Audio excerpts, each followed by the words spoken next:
비성형 고형 연료가 과연 어떤 것들인지, 이게 이제 쟁점이 되는 게 이 연료 안에는 PVC 소재 이런 것들이 포함될 가능성이 있다, 이런 것들 때문에 그러는데, 성형 과정이 없기 때문에 성형 XRF에 비해서 과열 과정을 거치지 않기 때문에 수분 함량이 상당히 높습니다. 저희 성형보다.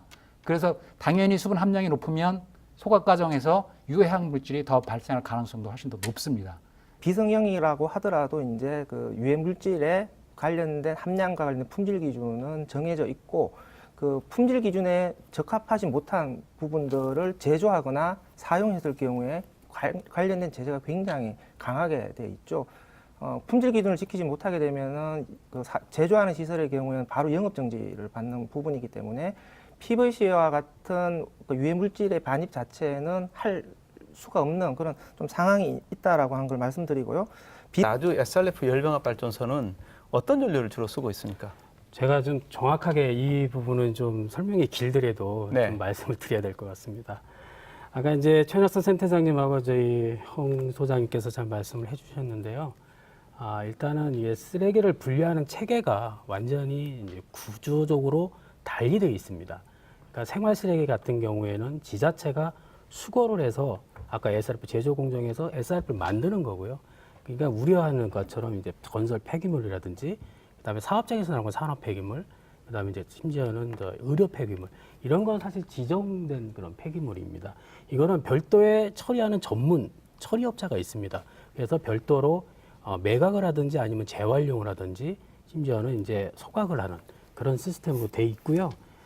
저희가 쓰는 거는 말 그대로 이제 종량제 봉투 안에 있는 쓰레기만 가지고 선별해서 쓰는데, 아까 플라스틱 있고 폐비닐 있고 그러는데 그건 비닐이 아니고, 저희가 이제 빵을 먹으면 비닐봉지 있지 않습니까? 그런 거 원래 분리수거하게 돼 있는데 그냥 봉투 안에 넣죠. 이제 그런 부분도 좀 섞여 있고, 뭐 우리가 좋아하는 뭐 일회용 커피 그 봉투도 좀 들어가 있습니다. 이제 그런 것도 실질적으로는 먹는 식품 안에 있는 단계이기 때문에 사용이 가능한 거고요. 이점 PVC 계통하고는 별도로 완전히 다른 계열입니다. 생활 그 폐기물에 건설 폐기물을 쓰면은 어떻게 좀 쉽게 말씀드리면, 저희는 아까 이제 센터장님께서 말씀하신 것처럼 순수하게 생활 쓰레기만 태울 수 있는 거로 발전소가 설계되어 있습니다. 요게 이제 건설 폐기물이 들어오면 건설 폐기물은 심지어는 이제 그 발열량도 높고요. 그다음에 성상에도 굉장히 좀 악영향스러운 게 많습니다. 좀 더 쉽게 말씀드리면 휘발유 차에다가 경유를 주입해 가지고 달리는 건데, 그렇게 되면 어느 누가 그걸 선택을 하겠습니까? 그래서 생활 쓰레기로만 하는 그런 연료로만 태울 수 있는 발전소로 설계되어 있다는 걸 다시 한번 말씀드립니다. 이 SRF 발전소가 지금 주택가에 설치돼 있어서 건강이 우려된다, 악영향을 줄 것이다, 이런 주장들이 있습니다. 근데 이제 원주와 부산에서도 현재 지금 SRF 열병합 발전소가 운영이 되고 있어요. 그 지역의 주민들은 지금 어떤 반응을 보이고 있는지, 또 건강상에 혹시 문제가 발생하고 있지는 않은지 좀 궁금해요. 그 서울이나 수도권의 대도시 지역에 종량제 봉투를 통째로 태우는 그 소각 시설이 운영되고 있지 않습니까? 이 소각 시설의 경우에는 사실은 SRF 발전소에 비해서 대기 오염 물질 배출이라든지 관리가 훨씬 더 나쁜 조건에 있는 것이죠. 그러면 이 도심의 아파트 단지 내에 위치한 대형 소각 시설이 20년 이상 운영했을 때 주변 지역 주민들에게 어떤 건강상의 영향을 미쳤느냐 하는 것들을 좀 살펴볼 필요가 있는데, 이 부분에 대해서 장기 모니터링을 한 사례가 사실은 서울시밖에 없습니다. 그래서 서울시는 2000년부터 해서 지금 4차례 조사를 했고, 지금 5차례 조사, 5번째 조사를 하고 있는데, 주변 지역에 장기 거주하는 주민들 대상으로 해서 계속 추적 조사를 하고 있는데요. 현재까지 나타난 결과로서는 그 소각장에서 배출되는 오염 물질로 인해서 주민들의 건강상 이상이 아직까지는 구체적으로 나타난 바가 없다라고 하는 것이 현재까지 결론이고요. 물론 20년 이렇게 이상이 없었다고 하더라도 앞으로 이상이 없을 것이냐라고 하는 것은 100% 확인할 수 없는 부분이고, 이런 부분들은 계속해서 모니터링을 해봐야 될 문제이기는 하지만, 현재까지 그 대기오염 방지 시설을 갖춘 대규모 시설에서 쓰레기를 태운다 하더라도 주변 지역에 거주하는 주민들에게 직접적으로 이상이 나타날 수 있을 정도의 심각한 환경상의 건강상의 영향을 끼친다는 증거는 현재까지는 좀 찾아볼 수 없는 것 같습니다. 그 부분은 이제는 우리 소장님께서 피해 없다는 측면의 그 자료만 편향적으로 보신 거고요.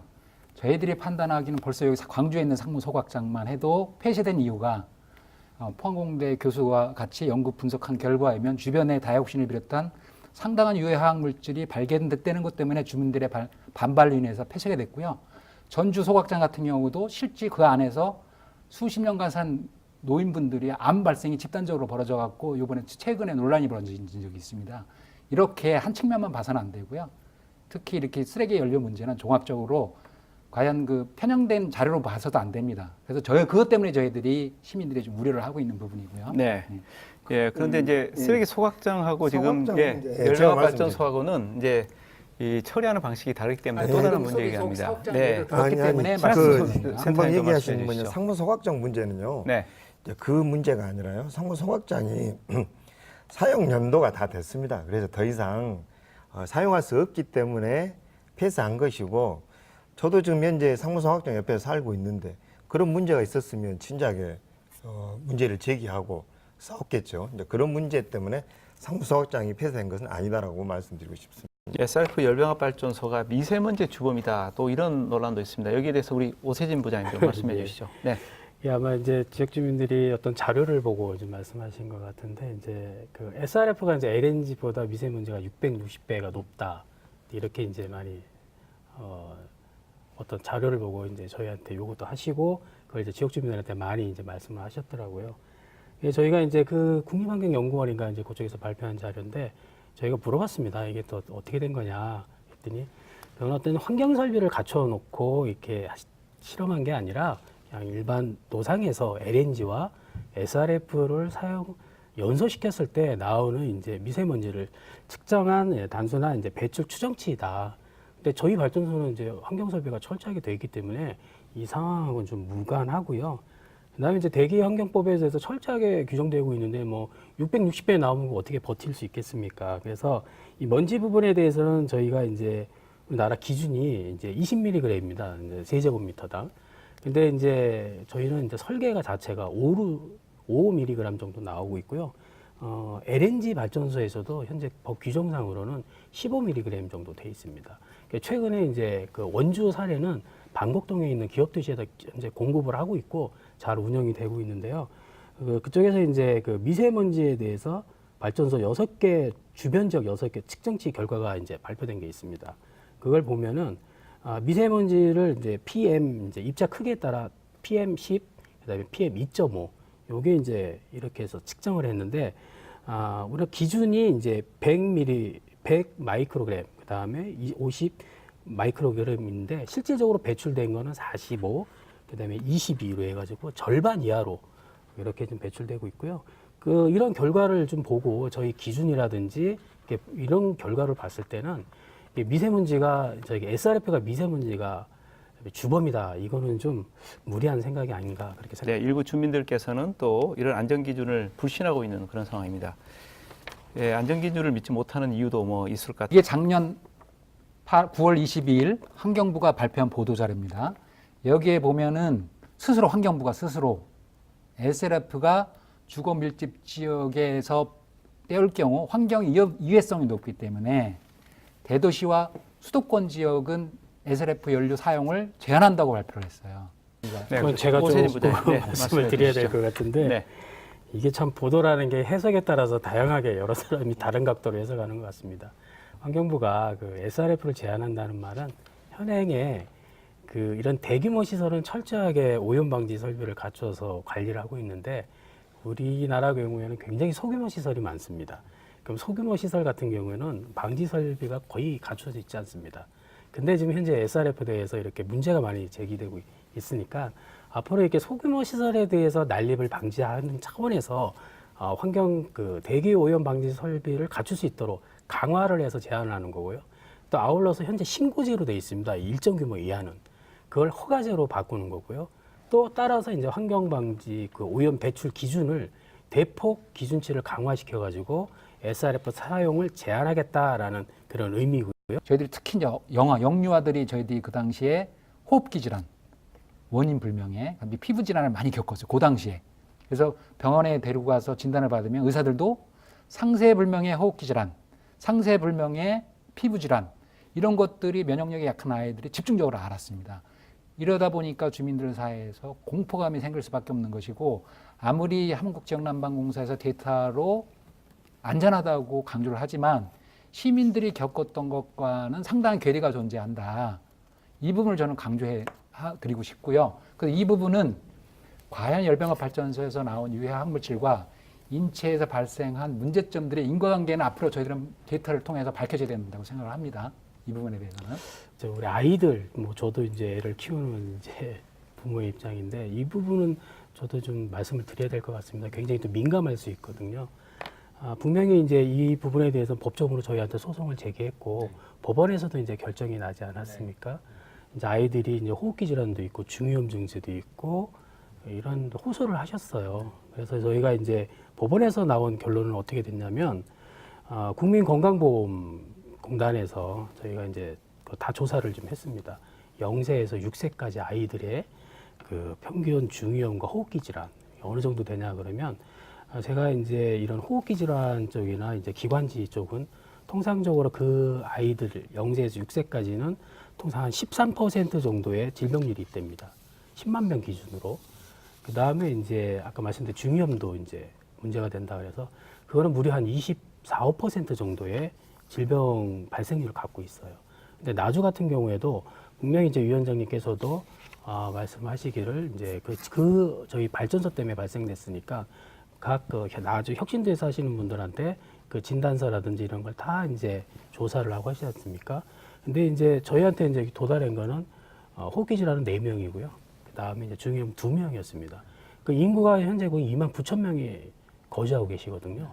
그러면 그거 따지면 0.01%입니다.